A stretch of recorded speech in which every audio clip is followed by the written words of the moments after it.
Are you ready to go? Yeah. Blimey, this is different.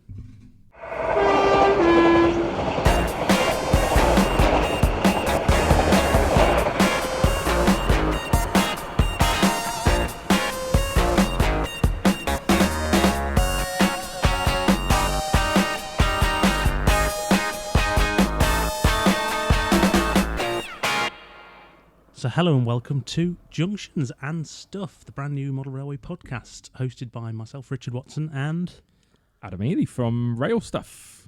Look at that, it's a bit weird, isn't it? I'm normally in front of a camera. And normally when it's podcasting, it's you being on the receiving end, so to speak. Yeah, over the internet. Yes. Yeah. Well, that's a good point. So we're not over the internet, and obviously the listeners are listening to us over the internet, but we are actually in the same place together, which is quite nice. It is odd.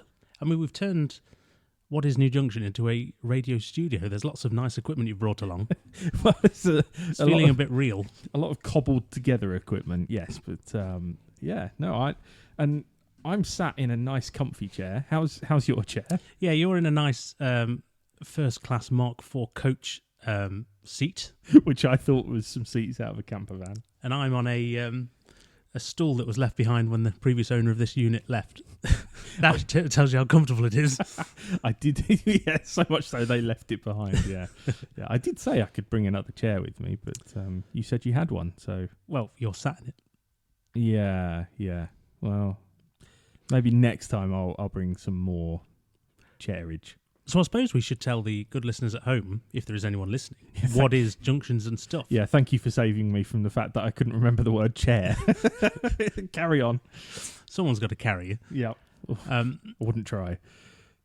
So obviously, for fun, I run New Junction, the YouTube channel, and you, of course, are the of RailStuff fame. I wouldn't say fame. And I noticed you said that you run yours for fun, and then you didn't say that for me. It's up to you to put that in there. Yes.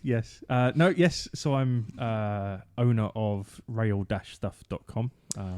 So, and you had the bright idea of calling this podcast Junctions and Stuff, which I thought was fabulous. We got to a name remarkably quickly, but it still works, I think. I never told you the long list of names that ChatGPT gave me, did I? Oh, go on. Well, no, I tell you what, you carry on the intro, I'll dig it out. I'm sure it's on my phone somewhere. Oh, dearie me. So before we get on, I have to say a big thank you to our sponsors who jumped at the chance to sponsor this, and of course that is Accurascale. Who? Exactly. We all know who Accurascale are, but no, a big thank you to them for sponsoring this. It's a big leap, doing something different, and why not?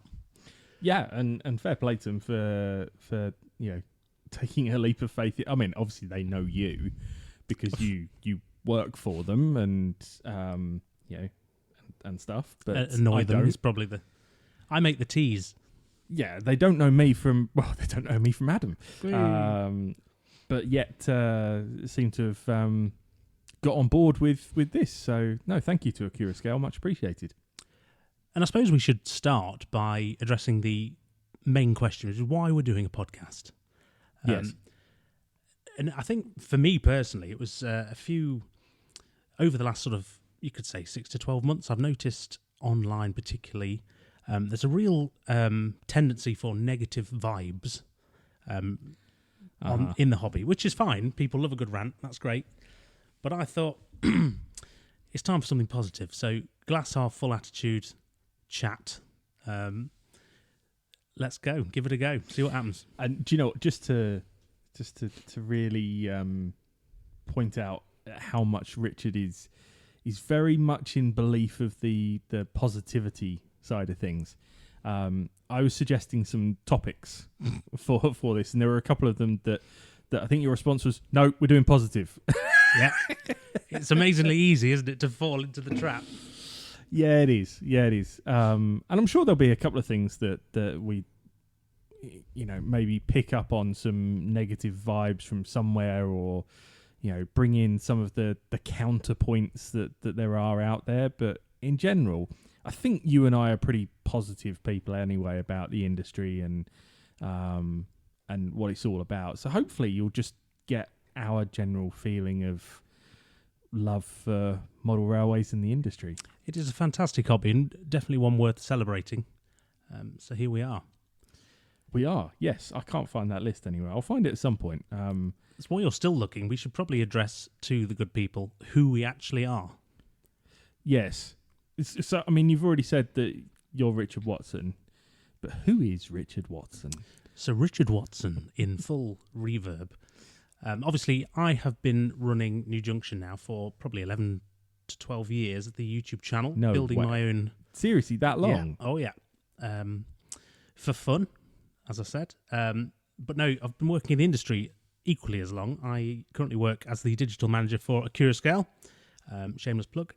And previous to that, I was the associate editor for Hornby Magazine. So I've been working with lots of companies within the industry, including RailStuff, previously.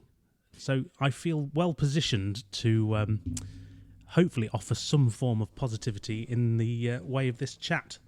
I think your videos are pretty well known for being fairly positive as well. Are you a fairly positive kind of guy in general? I'd like to think so. Definitely, you've got to be glass half full. My favourite saying is laugh or cry. And I prefer to laugh, especially with my sense of humour. Yeah. We're starting to work out that we've got quite similar senses of humour. It's going to get us in trouble. It is. And actually, it's quite nice because you and I haven't actually known each other that long in the grand scheme of things. And so I told Richard this a couple of weeks ago when I first came over to visit New Junction. When I started to get back into model railways several years ago, I think it was sort of lockdown kind of time. I was watching a lot of YouTube videos with my dad, and there were a few few creators, as people call you now, Influencers. Yes. That we went back to time and time again. Charlie at Chadwick being one of them. Mr. Everard. Who? Come back. Come on, bring it back. And of course you've now heard the theme tune, and there is some Everard inspiration from that, right? Oh, absolutely. I mean, way back, Richard at Everard Junction, especially with the original Everard Junction, which is well worth going to find on YouTube if you've never heard of him before. But he's the reason I'm in this hobby again. In fact, he was the reason for my rebirth in model railways. Ooh, that's a nasty image. Yeah, but he is. So the intro is actually a homage to Richard because it's one of his used tunes from the first Everard Junction. Yeah, which is great. Maybe sometime we should play the original theme tune suggestion that I made, which I think your response was, "That's good. It's quite epic." It was a bit epic, and then this is meant to be jolly, not. And I was sort of thinking to myself, I think it's all right, isn't it? But then I played it to her indoors, as they say, and she pulled a face and went, "Bit dramatic, isn't it, for a chat about model railways?" I went, "All right, okay, fair enough." I'm now expecting a full EastEnders outro. Yeah, absolutely. No, I better not do that because YouTube will strike us for copyright. But anyway, I was saying, so Charlie, Chadwick, Everard, and then there was this other channel that we used to watch quite a bit called New Junction. And that would have been New Junction 1, and then into New Junction Garden. Yeah, I'm looking at you. We're going to talk about that at some point. And then I suppose, I did the Rail People podcast with, on the RailStuff side of things. And actually, you were quite an early guest. I sort of shot you a message out of the blue and just said, "Hi, you don't know me, but I do this podcast that about 3 people listen to at the moment. Would you come and have a chat?" And you just went, "Yeah, of course, let's do it." And it was a very easy conversation. Then we got to know each other sort of at shows and chatting and things. And then yeah, I suppose over the last couple of months we've ended up getting to know each other a little bit better and working on a few projects as well. Well, I think we have the same sort of outlook towards the hobby, the glass half full attitude to it. Yeah. Which is probably a good point for you to just remind people what you do within the industry. Yeah, so you have a real job. I don't get paid for it. So about 4 and a bit years ago now, I had a big change of circumstances in my life, and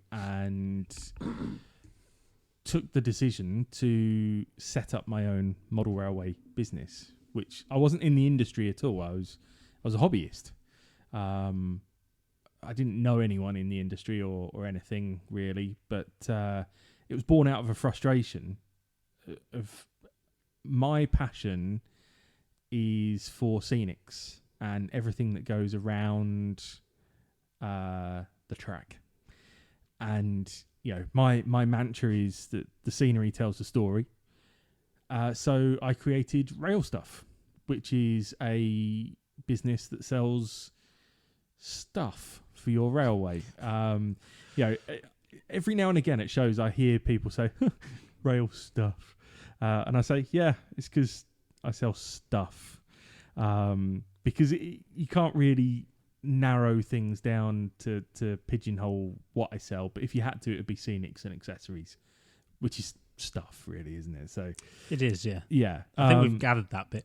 But so I created RailStuff about 4 years ago, and from very humble beginnings, we're making some progress and going to big shows around the country, and obviously trading online 24/7. So you've got to enjoy it to be able to lug around. I mean, you take your full car and your trailer, and to be able to do that. I've done the odd show with a traditional sort of sales stand, as it were.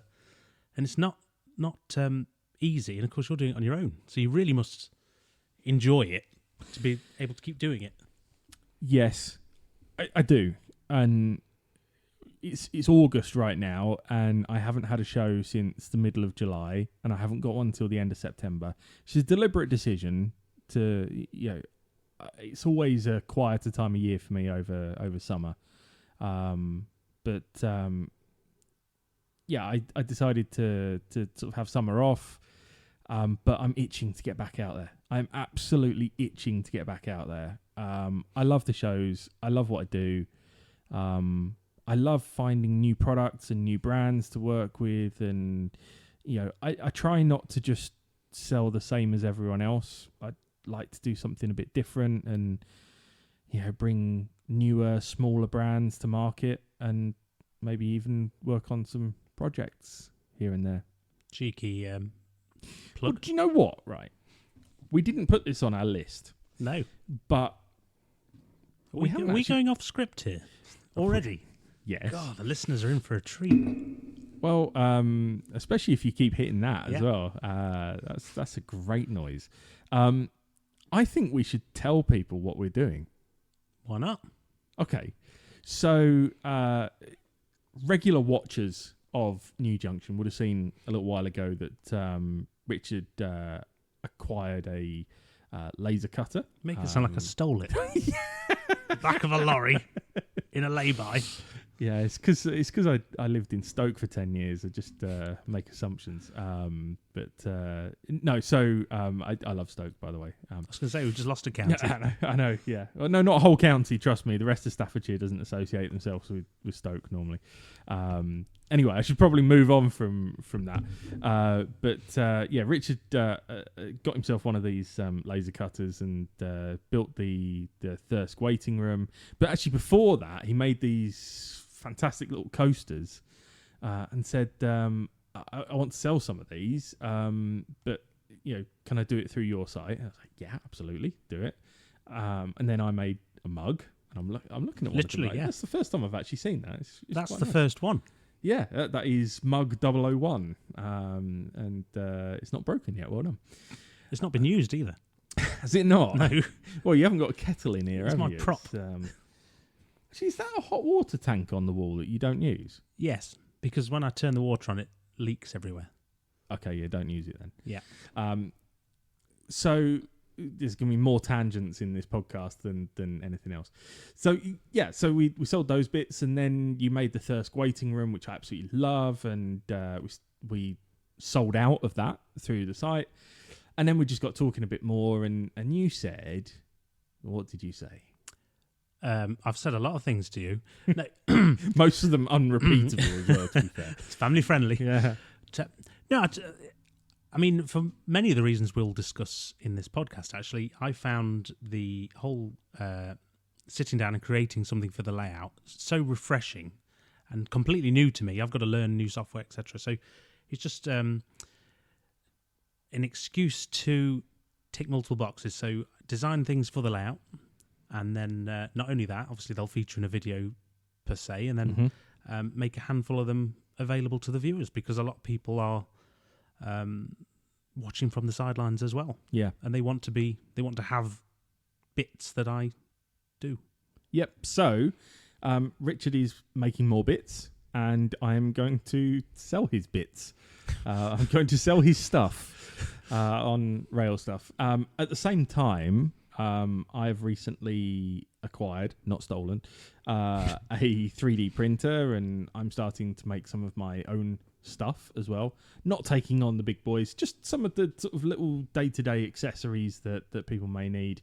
So there's a branded range of laser cut kits and 3D printed bits that are going to be coming soon, and the first public outing of those will be at the Stafford Model Railway Show at the end of September, which we're both going to be at, actually, which is handy. Yes, and I've promised that we're going out for dinner on Saturday night, haven't I? So, well, depending on how well you do, depends where we'll go.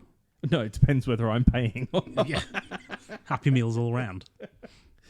Well, yeah, I'm not sure I can run to that, but we'll find something, I'm sure. But it'll be nice to have you in my home county. So yeah, we'll do something.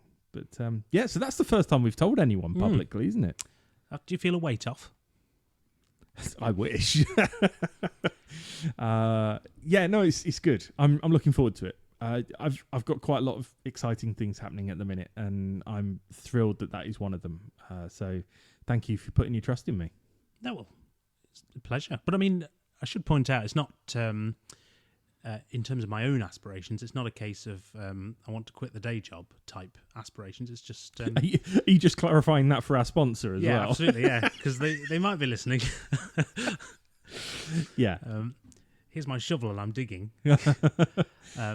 But no, it's just a really nice way to, once again, you get to sort of meet the viewer. Because as a YouTuber, which is still odd to me, you don't see your audience. So lots of people know you, but not many people. I'd never get to see the bulk of people at all. I just get to see the odd handful at shows and stuff. Yeah, yeah. So it's odd that people out there are interested and engaged at what we do. But yeah, and hey, look, there's no secret in the fact that you're helping bring some new people to me and what I do as well, which I'm incredibly grateful for. And but it's nice to practically carrying you, to be honest. Well, but, I mean, you're gonna have to be strong to carry me.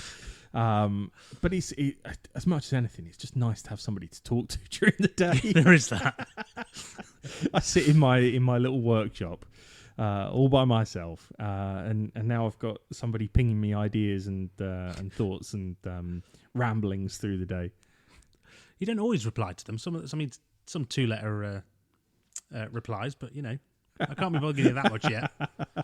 No, definitely not. I need all of the contact I can get when I'm sat in the shed. But yeah, so I mean, that's who we are. That's what we're doing. We're doing the podcast, and the podcast is like a 4-episode series for now. We'll see how it goes. Yeah, so we're going to trial it, see if people want to listen to it or like it, and yeah, go from there. Regroup, as it were. Yeah, and it doesn't mean that the Rail People podcast is dead either. That's going to carry on. That is something separate. And, you know, I guess you don't need telling how to find this podcast because you've already found it if you're listening to it. But to clarify, it's going out on the Rail People channels through the podcast kind of software. But also it's going out on New Junctions YouTube channel as well as they call them videograms. I think they do. Yeah. Now. Yeah, which is all these posh words for another video. Basically, it's different to a kissogram, isn't it? I think so. You think so? Blooming well hope so. Anyway, moving on. What we then want to do is have a discussion topic in each episode. So what we're talking about today? Well, the first one I thought, obviously we need to introduce ourselves, which we've done, and just set the scene, set the tone.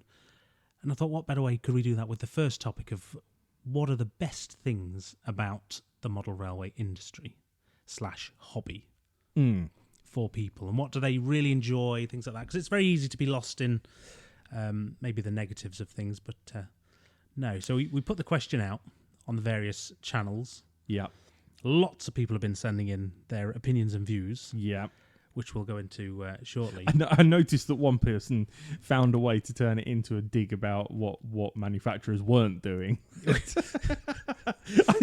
I read that comment and I thought, oh, good. That's work then. But what's your favourite thing about railway modelling? See, the more I think about that answer, the more I find it difficult to answer, because there's so many positives about the hobby. I mean, the biggest one for me, I think, is the almost inadvertently is the social side of it. I have made some lifelong contacts and friends through doing model railways, and I always thought doing a model railway, say in the loft, as was an extremely lonely hobby, really. But it's actually turned out to be the complete opposite. I think in that regard, and this is going to be similar for a lot of the things that we say about the hobby, is a lot of the time it's about what you make it. But as a hobby, it has those options. So what I mean is, if you wanted it to be a very lonely hobby, then it can be.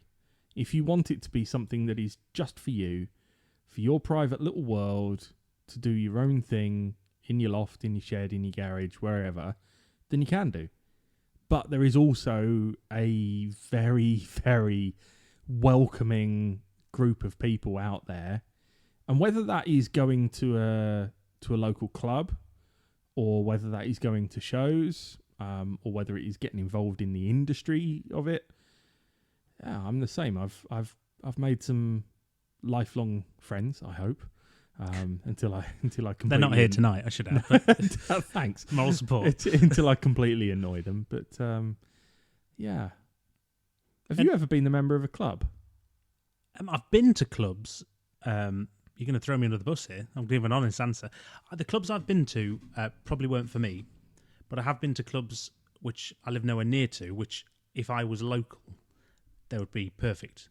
Because it's turn up once, twice a week for 2-3 hours, and quite frankly, you do very little railway modelling at these places, but it's usually drink tea and forget about the real world. And it's an amazing sort of escapism and social, I suppose, contact with people of a similar interest. Yeah, I've not done the club thing yet. I keep promising / threatening Stafford that I'm going to go to one of their clubs. Like they're my nearest club, and it's a big club as well. So that would be good. But I guess both you and I have got similar age children, and it's not always that easy to. And we're both hiding from them this evening as we're recording this. We are. Well. In fact, bottom of the list on what are the best things about railway modelling, Richard has written. Avoid the wife and kids. Now, I should say, because the other half will be listening, I didn't write that. That came in from Marcus Lambert. Oh, right. Okay. Yeah. Okay. So to be clear, you did write it on the board, but it was not you who wrote it. It was to remind me to tell the good people that that's the opinion of Marcus. I don't think that's true. I want to prove that because I'll be coming home with you otherwise. No, you won't. No. I like you, Richard, but I don't think I'm at that stage yet where I could live with you. There's a lay-by with my name on it. yeah, I suppose getting back to the social side of things, do you find most of your social side is at shows and events then, or? It's different kinds. So I suppose the day to day, very active, proactive on social media as you have to be. So you get to know people that way, Yeah. which tends to be, I would imagine, the more modern way these days. For the younger you are, the more likely you are to make acquaintances online first, or Well, unless it's Facebook, and then maybe it's the older you are, the more likely you are. so I mean, there's that avenue, but then also this is where shows come into it, because you actually get to actually have half decent conversations with Yeah. people 10 times over, and it's just fantastic. Yeah. Because these are people that, in a different life, in a different world, you'd probably never come to know, never come to meet, never come to talk to, but because of the hobby, you're now all equals. Yep. And you've all got valid opinions and interests, and it's just fascinating. It's quite a welcoming group as well, isn't it? I mean, sure, in every walk of life there are people that are less welcoming or less friendly, but in general, the model railway crowd is pretty open and welcoming to all, and doesn't matter how old you are. It doesn't matter what gender you are. It doesn't. Yeah, none of it matters. If you have that shared common interest in model railways, or just in railways in general, or even just in modelling in general, then you're going to get on with people. Which is amazing, really, because we're all from, like I said, different walks of life. We are, yeah, and yeah, the spread of ages, in particular, at shows and events is huge. You know, from young children all the way through to, people that are I'm trying to think of the politest way of saying old, but I couldn't think of one. So Older members of the parish. Yes, there we go. Yeah, but it's lovely. It's lovely, and that's been one of my favourite things. I'll tell you one of the nicest things I see, particularly at shows, actually, because I suppose you're physically meeting people, is when you've got the family element enjoying a show. Yeah. So you've got, I mean, like you at the Greatest Gathering just recently with your little one, Billy, going and enjoying that. Yeah. You're braver than me. I wouldn't take my two to a show on my own like that. But no, you know what I mean. It's fantastic to see, especially as I suppose your kids get a bit older and you can really enjoy a hobby together. And that's kind of what I'm hoping with Billy is that he develops a love for it as well. I don't know. We'll wait and see. I mean, he's your bank account might regret that, but yeah, he's been given some clear instructions. He's got to be into motorsport. That's a key thing. I don't care if he's into football or not, but if he is, then as long as it's not Man United or Tottenham, then that's fine. Blimey, we're losing the audience here. That's fine. I can cope without some Spurs fans on here. It's absolutely fine. I've probably just given away who my team are, but in fact, when Richard and I started to get to know each other a little bit better, one day I just sent you a message that was like, I've never done the compatibility questions, but who do you support? Because it might have been slightly different had you responded with Spurs, but you didn't, so it's all good. It's all good. But well, tonight's the night. I'm coming out as a... And that's where we will end that. Yeah. What is Richard coming out as? A Spurs fan. Oh, dear. Never mind. So there was a lot of responses to the question. Yes, actually. Well, this is, I suppose, going back to the social side, there is the best part about the internet, bringing to this hobby particularly, is you can connect with people almost virtually live. I can post a question on the various social pages and whatnot, and you literally have half a dozen responses in 10 minutes. It's great. Yeah. So what were some of the really interesting ones, apart from people avoiding their wife and children? Well, I think we should focus on that one because I think someone's going to be feeling the pressure of that. Ah, okay. Yes, go on. I so hope their wife or kids are listening. A lot of people actually mentioned about the escapism aspect. I know the world outwardly is probably an uneasy place at the moment, but to have a hobby where you can sort of forget about it for 5 minutes, forget about work for 5 minutes. It's just that seems to be a big thing for a lot of people. And yes, I'm wholeheartedly behind that. And people that have listened to my own podcast or even seen some of my own bits on YouTube or spoken to me, they'll know I'm pretty passionate about mental health and the benefits of escapism for mental health are huge. There are many different things in this world that you can do to escape the stresses of everyday life, but many of them are unhealthy. Model railways are not unhealthy. Okay, T-bank balance, yes, I agree. I was going to say but I mean, one of my colleagues, Fran, actually said that was his point. Positive mental health impacts of the hobby were his big draw, big boon. Talking of friendships, somebody who I class as a friend, Tom Foster from Tom Foster Weathering, he was the first one to respond, I think. Well, apart from me going, let's go. Tom responded and said the friendships I've made, and couldn't agree more. And it's been nice to meet Tom and get to know him as well. It's because that seems to be a common one. We found Lucy Pitch said exactly the same thing. It's all about the social interaction, both online and in person at shows. She's made so many friends over the years and learned so much from others, sharing our model experiences with each other. The best way to progress your own skills. Massively so. So let's just return to Marcus Lambert, shall we? Let's throw him under the bus. Because just to edit the quote as well, by exactly, the way. This is exactly what I was going to do, so please do it. Please do it. He didn't say hide from the wife and kids. He said hide away from the wife and 3 feral children. Yes. To which Jeremy Fulthorpe said, I can relate to that too. So there's another one in the doghouse. There's 2 chaps who've got in trouble there, but no, I know exactly what you mean.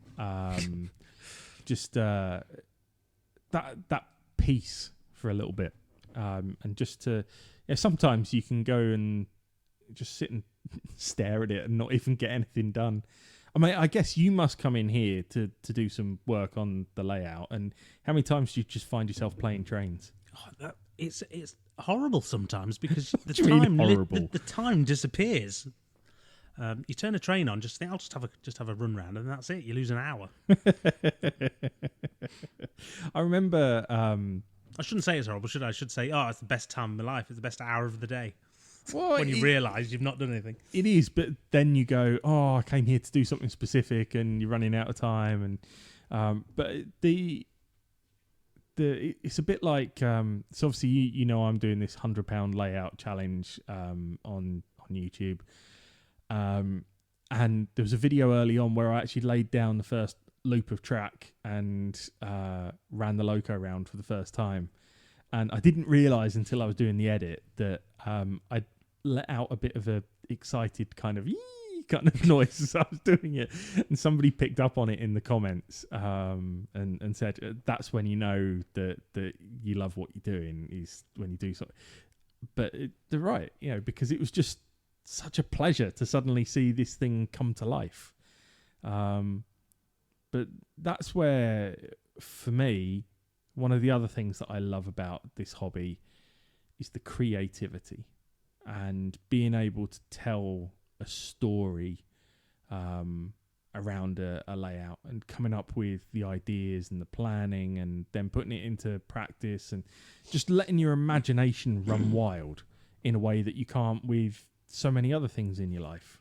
It's one of the few hobbies, I think, where you can, or I suppose few things in life where you're in complete control of your own little world, as you say. You are God. Rightly or wrongly. You are God. Well, it's not the first time you've been told that, is it?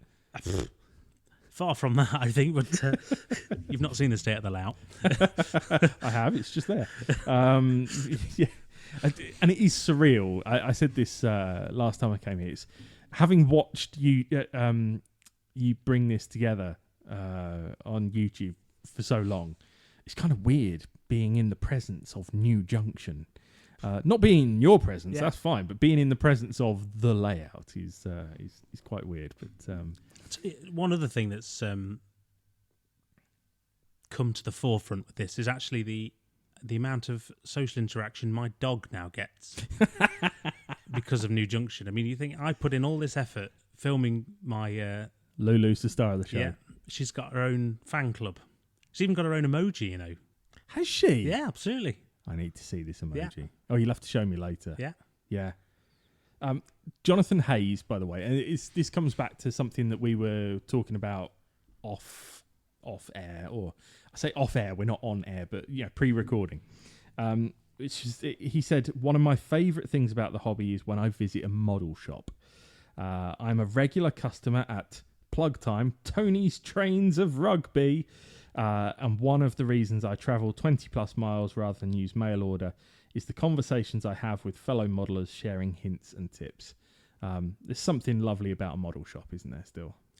It's weird, because the comment I have lined up next is one from Tony's Trains of Rugby, which says, it's nice when you make someone's day by selling them that model that they want, and it's nice when you read and hear nice things about the shop. So yeah. That seems planned, but it's very nice to have a local model shop, as we were discussing before, actually. Yep. To go in and, I suppose, spend your hard-earned cash. Because you don't go to work to pay bills. You go to work to spend it on nice things. And a model shop helps you spend money on nice things. Yeah, model shops are very good at doing that. Just ask Anne and her red bags. They're of Gem fame, Great Eastern Models fame. Anne's different, though, because you have to take an offering as well. Sausage rolls or cakes. Or does that then create any discount on said product? Or no, that word gets you in trouble in that shop. But ooh. This is absolutely true. I have never visited Anne without taking an offering. That's how good the marketing is from her. Yeah. I use the word Jen. marketing as a nice term. Yeah. The peer pressure. Now, here's a comment I like, and I think this is something that I'm probably going to dive into in a little bit more detail in a future episode. But Adrian Arnold says, you can go prototypical or follow Rule 1 and run what you want. At the end of the day, it's your own little world, so it's up to you. And he's right. I will save my my Rule 1 plus rant for another episode, but absolutely, it is that creativity and just being able to do whatever you want with your space. It's just perfect. That's exactly what Christian Seed said. The best thing for him is creating a whole new world, even if that's only a few feet long. So definitely a common vibe, that one. Mark Ayres said meeting people at shows as well, and it's also nice to see that there are more people open to Rule 1 than I think there used to be, which is interesting. So we will discuss that in a future episode, though, for sure. Dan Everson, so another person who I would very much class as a friend that I've gained through this industry, said his favourite thing is I turned it into a full-time living. And there are opportunities to do that, because it's a creative hobby, as we've said, but there are gaps in the market still. Oh, absolutely. I mean, there's so many elements of cottage industry about it. It's amazing, really, especially with technology as that goes forward, or people's level of talent or skill, like someone like Dan. Yeah. Deary me, if I could model like he does. The New Junction would be finished by now. My videos might be worth watching. Yeah. And you say about the cottage industry thing is so true. Because when I started RailStuff, I came from a very, very corporate world. And it was a bit of a culture shock. Especially when the first person I asked for a price list, it got sent in the post by second class mail. Oh. And I said, can you not send me a PDF? And he said, oh no, it's just a handwritten one I send you. So it was a bit of a culture shock, as I say, but it's great as well. See, we might actually be booking the trend, because they always say don't make your hobby your job, but we both are in the industry and we enjoy it. which is... Has it taken odd. anything away for you? No, in fact, it's enhanced it. Because I get to go to more shows, more places that I wouldn't normally get to see. I get to see more. Obviously, with the Curascale, I get to see more of their models sooner. And previously with Hornby magazine, I got to see everyone's models and things as they were coming. And the whole thing is super exciting for me. Proper little kid, overexcited mode. So I love it. But is there any day that you've had a long day doing what you do for a Curascale, and then you go, I really can't be bothered to go and work on the layout tonight? Rarely. In fact, it's the opposite problem, because I think I'm lucky in the sense of, because I have a intensive job behind the scenes, I actually have not enough time for New Junction. So I'm always craving more time, which is probably a nice place to be. It's probably a healthy place to be. Really. Yeah. I think sometimes I think I'm similar to you, because I now have too much inspiration. I see too much and don't have the time to then go and do it for myself. So it more creates frustration that I can't do it more. So yeah, I think I'm the same as you in that regard. I haven't lost any passion. My passion for this hobby has grown since I started RailStuff, 100%. And I mean, as we record this, it's a few weeks after the Greatest Gathering. Oh. And I don't And know. it was, wasn't it? Wasn't it just? I mean, I don't know why, but that event has really sort of put me on a high about the sector. And I just want to be more involved. It's amazingly addictive. Yeah. Yeah, it is. It is. But that comes back to, there are healthy addictions and unhealthy addictions. And hey, if we've got an addiction, I'm glad it's to model railways rather than anything else, that's for sure. Drugs and alcohol would be cheaper. Just bit of market research for you. Would they be? Or we'll find out and bring you the news next. Yeah, let's go find out in a minute. Ed Doubtfire says, definitely the variation in scales and mediums. I operate a model railway made entirely out of Lego. Fascinating. And I've seen at least one Meccano train before. Most people are really interested in the more unorthodox methods of creating trains and layouts, and it's cool to see how people get around certain problems or create a very specific layout, such as suitcase layouts. They're always awesome. And do you know what? I couldn't agree more. I've seen a few of those at shows this year. Obviously, there's the suitcase trains that you can follow on social. And I saw at Liverpool a few years ago, somebody had made one in a violin case. And somebody had got an old CRT TV. Not all of our listeners will be old enough to remember what on earth they are.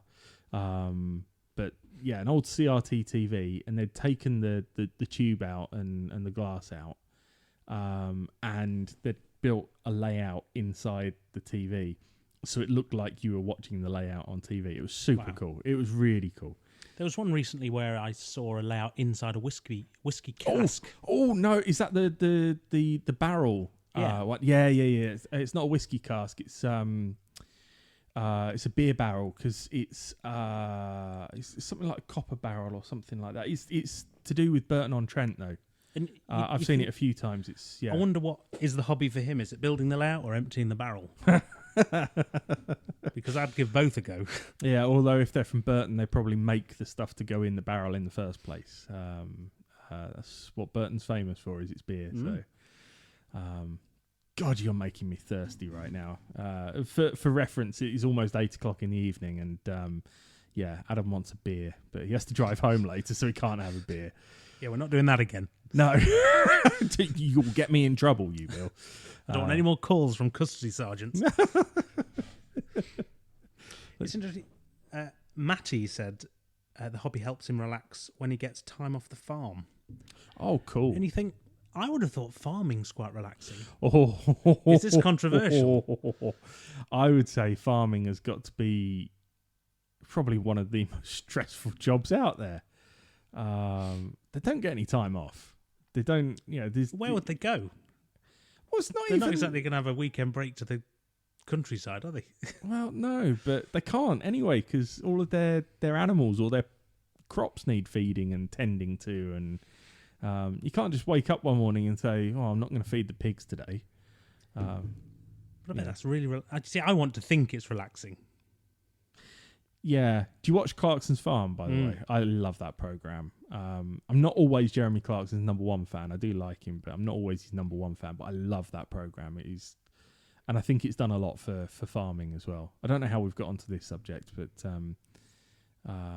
whoever your farmer man was there, I forgot did you say his name? What was his name? Matty. Matty, I hope you get plenty of time to spend on your layout because you deserve it. I know a couple of farmers who are also into trains. Oh, really?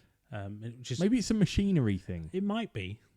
I see the machine. I could get into the machinery of farming, but that's a different kettle of fish. No, they don't use those. Mainly tractors. But I don't know if your kids have ever got into Tractor Ted on YouTube. But that is for seeing the machinery that's used. Oh, you need to go watch that. It's superb. Tractor Ted. Tractor Ted is asleep in his shed. It's fantastic. Oh, and Midge the dog. You talk about Lulu being famous. Midge the dog on there is... anyway. I told you there'd be tangents. Dion said the best thing about the hobby is it stops him going mental. That's doing a service for someone. Yeah. I think I'm already in that category, but maybe it stops me from getting worse. Yeah. It's a wonderful hobby, isn't it? We get to build stuff. We get to be miniature engineers. We get to be artists. Carpenters, electricians. Yeah. Or in my case, I get carpenters and electricians in to help me. Yeah, exactly. We get to do it all just in miniature form. And there's no limit to what we can do. Apart from space and money a lot of the time. So overtime is required sometimes. But then if you could afford the hobby, are you doing it right? And that counts for most hobbies. That's a topic for another episode, surely. That make sure you write that one down. That's a good one. Yeah, I don't know. I don't know whether the people who can afford anything and everything that they want, whether they get more out of the hobby than those who can't. Possibly not, because then a new model comes out and somebody who's got all of the money in the world can just go, "Yep, I'll have that." Whereas somebody who has saved or split their payments or really had to put in the graft for a particular model, maybe they get more pleasure out of it. I don't know. But you could open a can of worms with that, because every time a new model comes out, the previous version becomes more affordable. Well, exactly, yeah. And a new model doesn't mean an old model is bad. No. And I don't think there are many hobbies with the same level of thriving second-hand trade as this one as well. But also, I think we've talked a lot about things like escapism and friendships and all of that kind of stuff, which is maybe talking from a certain perspective of people of a certain age. One of the things I love to see is that it's something that gives a lot of elderly people something to focus on, something to keeps the mind going, keeps their imagination whirring and their creativity going, and it means that they're not sat in a chair staring into space. It's also, I think, as well, a very good opportunity for more experienced members of the parish to pass on their knowledge to younger members of the parish as well, and a reason to talk and engage with each other. Yeah. Which I think sometimes we don't do enough of. No, I agree. And there are some wonderful people of all ages that I've met in this industry already, and I, for one, cannot wait to meet more of them as the rest of time goes on. But can you believe it, Richard? We're actually over our time that we said we were going to do. That's flown by. It has, but the good thing is that if people have got this far, then maybe they'll come back for the next episode, which will be not too far in the distance. But I made you a promise tonight, didn't I? We did. You are on a promise. And that is, my promise was that I was going to bring you a model railway joke. So I'm going to do this each and every time. I'm going to do a model railway joke. I apologise now. Yes, please do. And this one is very, very appropriate, if I can find it. It's a one-liner. A friend got to the final of the local model railway competition. He lost on points. Oh, my word. That's I how know you said they were bad, but yeah. dear, is this the level? That's probably the best one on This that is page. Christmas cracker level. So I do promise you a model railway joke for every single episode. How about that? This is like the end of the Vicar of Dibley. Yeah, there were going to be snacks as well, but I forgot to bring the snacks. Well, that's a meeting without biscuits on Monday. So, well, what we're going to do now instead? What, instead of snacks? Instead of snacks. We could talk about what snacks we would have had. No, where are we going next? Oh, you mean for tea? Yeah, we're going to the Chippy. Chippy, yeah, absolutely. Yeah. You see, I'm going to tell people now that there's not many facilities around where New Junction is. It's in the middle of the countryside, but there is a chip shop. So those who are geolocating the unit. Now, I know we're over time, but I have to say, last time I came here, I was promised really good fish and chips. So we packed up at lunchtime. We got in the car and we went to the chip shop and it was closed. It is now 10 to 8. Are we risking getting there again and they've closed? Hopefully not. Okay. I mean, to be fair, I mean we're burly men. Dare I say it? And I mean, the What sight. are you saying, that we just break in and... No, I was going to say that the sight of two burly men nearly in tears in a rural village. I thought you were suggesting that we just barge our way in and No. demand that they fire back up and Start cooking. you start cooking. Yeah. Right, I tell you what, let's call it there. Let's go get some fish and chips. For anyone who has got all the way to the end, thank you very much for listening. And look, let us know what you think as well. If you want to hear more, we are here.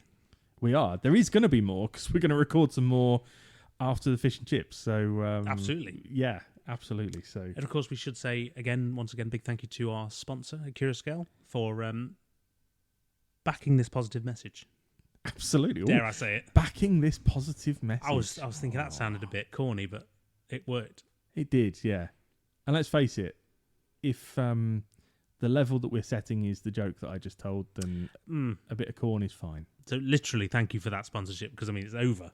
Yeah. As soon as they hear this, we're done. Right, let's go get fish and chips. Thank you for listening.